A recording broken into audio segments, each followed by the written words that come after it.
O poder da oração intercessória, de Dutch Sheets. Capítulo 1. A prioridade da intercessão. Lembro-me de como era quando eu estava cortejando minha mulher, Ceci.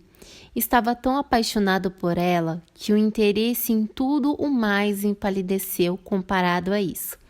Eu pensava nela de manhã, quando acordava, e ela continuava em minha mente à noite quando eu ia dormir.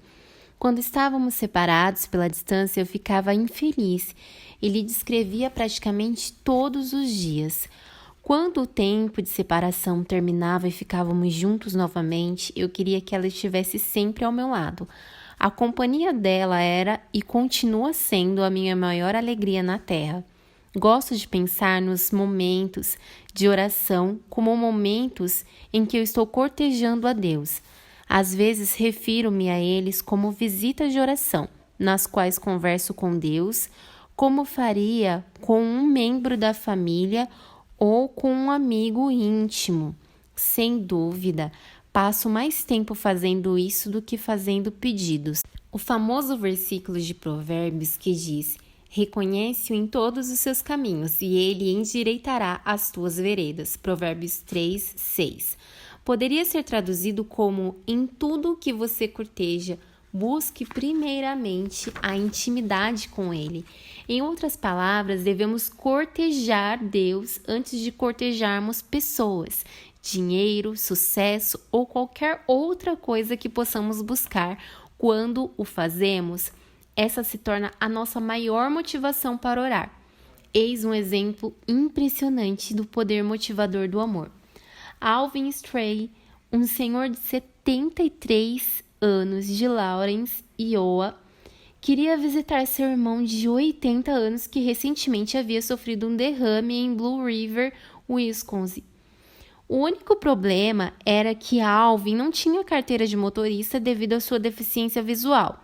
Evidentemente, não querendo pegar um ônibus, trem ou avião, ele precisou encontrar outra solução.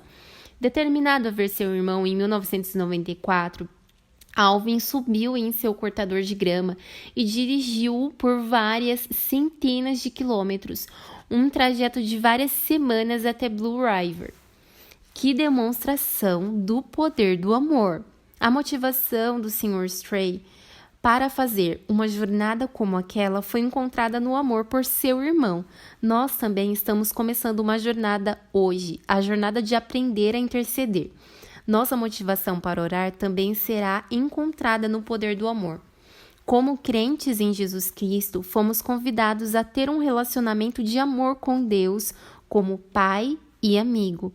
Esse relacionamento é a prioridade número 1 da intercessão. E a nossa jornada precisa partir desse ponto. Todos os nossos esforços cristãos, inclusive a oração, devem nascer da intimidade com Ele. Paulo disse aos Coríntios: mas receio que, assim como a serpente enganou a Eva com a sua astúcia, assim também será corrompida a vossa mente, e se aparte da simplicidade e pureza devidas a Cristo. 2 Coríntios 11, 3. A devoção, que é o nosso relacionamento com Cristo, não precisa ser complexa. A vida em si já pode nos deixar bastante assoberbados e a última coisa que precisamos é complicar a nossa caminhada com Deus. O relacionamento com Jesus precisa manter-se puro e simples. Apresentar a você qualquer faceta da oração sem deixar isso claro seria deixar você correr o risco de se frustrar e, por fim, fracassar. A nossa motivação para orar deve ser o relacionamento, a comunhão com Deus. Enfatizo isso não apenas porque é verdade, mas também porque as nossas tendências e necessidades humanas às vezes fazem com que percamos este ponto de partida crucial na oração. Costumamos colocar o carro na frente dos bois. Dos 3 possíveis motivos e pontos de partida para a oração, ter comunhão com Deus, as nossas necessidades e as necessidades dos outros. Costumamos começar pelo segundo ou terceiro. Entretanto, quando pediram a Jesus para ensinar seus discípulos a orar, ele não começou dizendo: provedor nosso, que estás no céu. Generoso seja o teu nome. Ele também não nos encorajou a dizer: patrão nosso, que estás no céu. doador de tarefas, seja o teu nome. Na verdade, Jesus resolveu a questão de uma vez por todas com a única oração modelo que nos deu quando nos instruiu a começar assim: Pai Nosso. Mateus 6:9. Por que isso é tão importante? Porque nenhum relacionamento construído em torno da necessidade de usar outra pessoa pode se tornar duradouro e expressivo. Por outro lado, os relacionamentos amorosos construídos em torno da verdadeira comunhão e do prazer da amizade sempre resultam em servir um ao outro. Paulo disse que o seu amor a Deus e não o dever ou a recompensa o constrangia a servir a Deus. 2 Coríntios 5,14.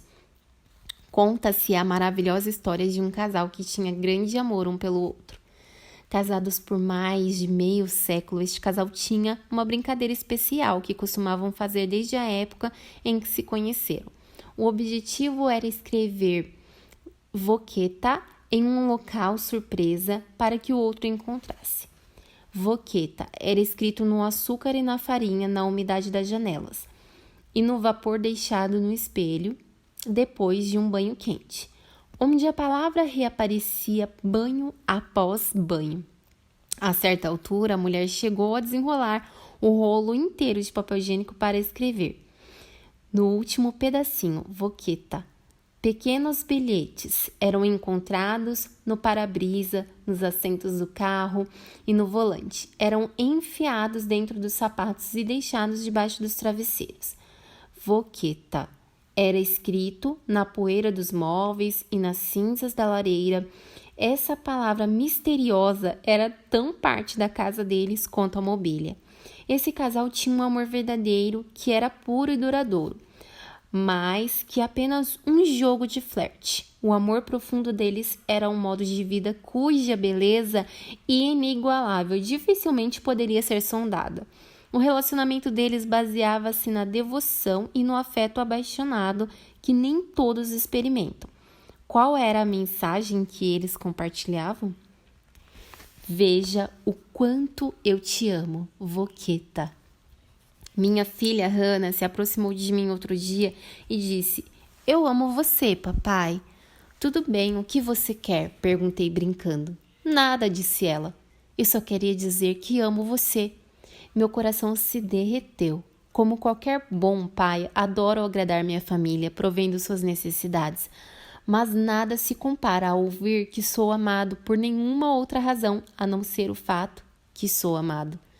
Assim como brinquei com Hannah, acusando-a de querer alguma coisa ao dizer que me amava, se nossa primeira motivação para orar for ter as nossas necessidades atendidas, a oração se tornará apenas uma maneira de usar Deus. Ele será uma conveniência, como a loja da esquina.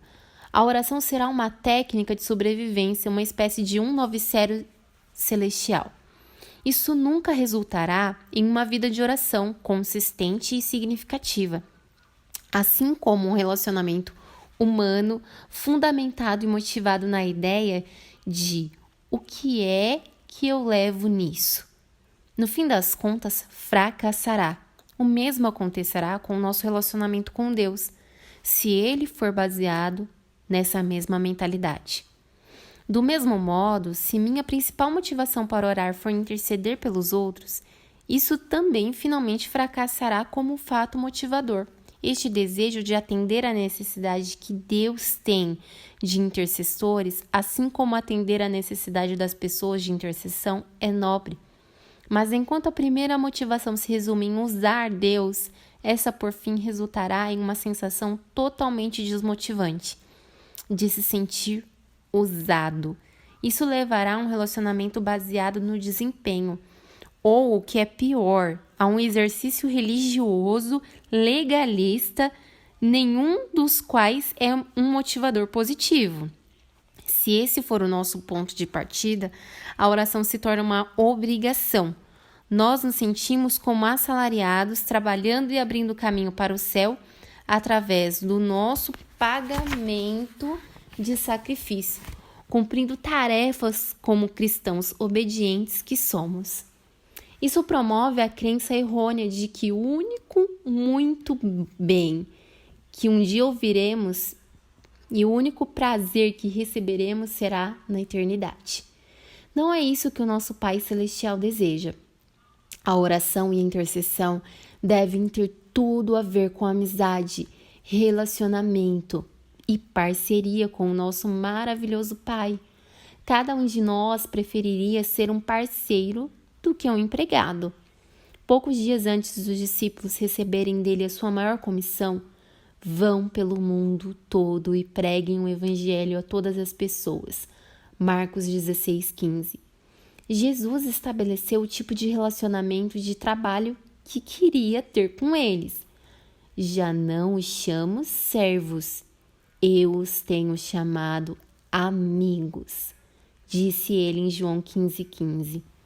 Ele lembrou aos seus seguidores que o maior mandamento de Deus foi que o amemos e depois que amemos o nosso próximo, como a nós mesmos. Mateus 22, 37 e 39.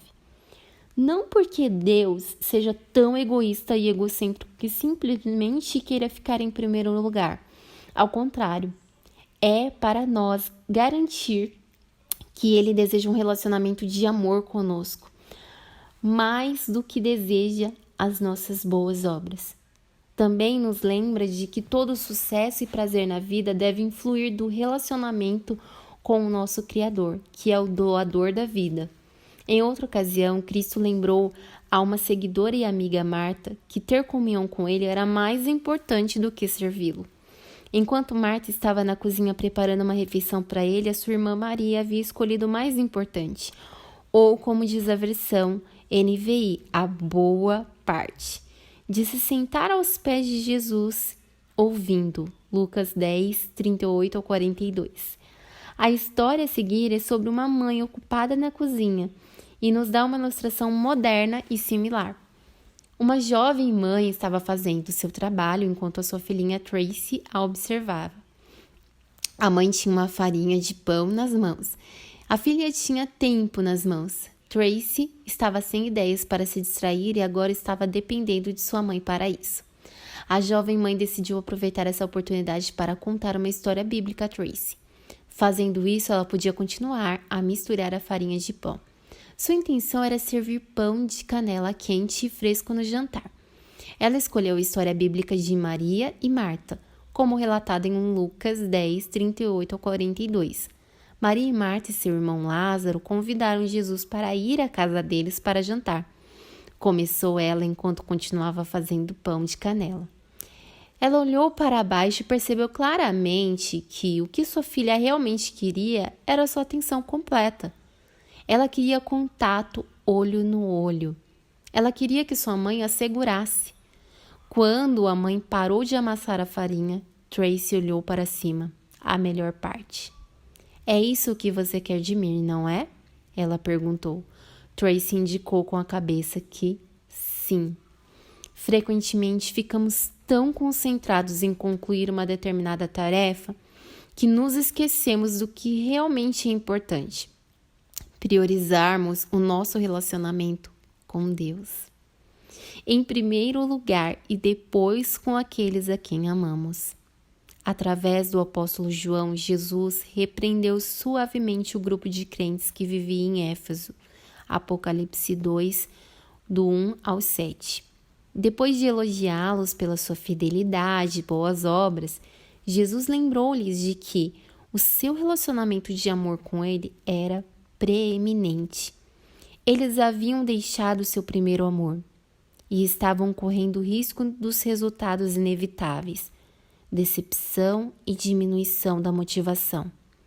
Lembrem, acredito que Jesus estava dizendo a eles: essas boas obras devem fluir de um relacionamento comigo e não defini-lo ou substituí-lo.